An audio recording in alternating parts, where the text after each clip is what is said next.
बिस्तारै right side च्याप्नु पर्यो है एलब्याकमा छिर्दाखेरि राइट साइड च्याप्नु फुल गर्नु फुल धेरै उता गयो नि गाडी अगाडि गएपछि यतापट्टिको साइडमा हान्छ क्या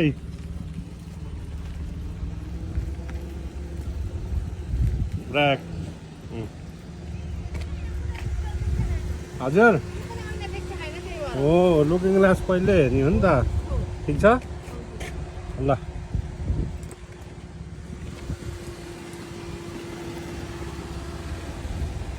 ग्याप कति छ अहिले धेरै छ ल धेरै छ अनि यो ग्यापलाई घटाउनु पर्यो यो ग्यापलाई घटाउनलाई कता काट्नु पर्यो पहिला लेफ्टतिरै ल काट्नु त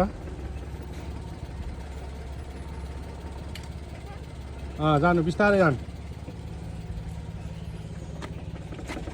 गइरहनु जति सक्दो स्लो एकचोटि अगाडि नै रोकेर पनि हेर्न पाइन्छ है ग्याप कम्ती भएन अब यसलाई हेर्नु है यहीँबाट हेर्दाखेरि अब तपाईँको त्यो टर्निङमा गएर छुनी देखियो कि देखेन सम्भावना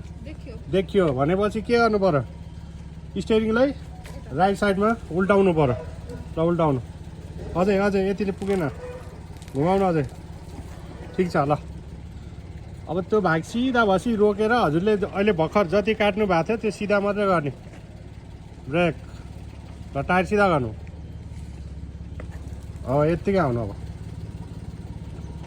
आइरहनु रोक्नु त ब्रेक अझै ढिलो भयो रोक्नु भन्ने बित्तिकै रोक्नु पर्ने ल फुल काट्नु ल लेफ्ट साइडमा हामी जता जाने त्यतै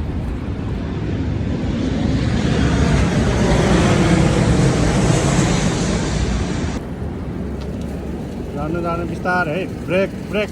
हो तपाईँले यो भाग सिधा हुने बित्तिकै रोक्नु भएन नरोकेपछि के भयो त अगाडिको भाग नि त सिधा हुनु पऱ्यो नि हो यतापट्टि छुन आयो अगाडिको चक्करले छोड्यो अब सिधा गर्नु एकचोटि अझै स्टेरिङ सिधा गर्नु दिइरहनु ल यत्तिकै जानु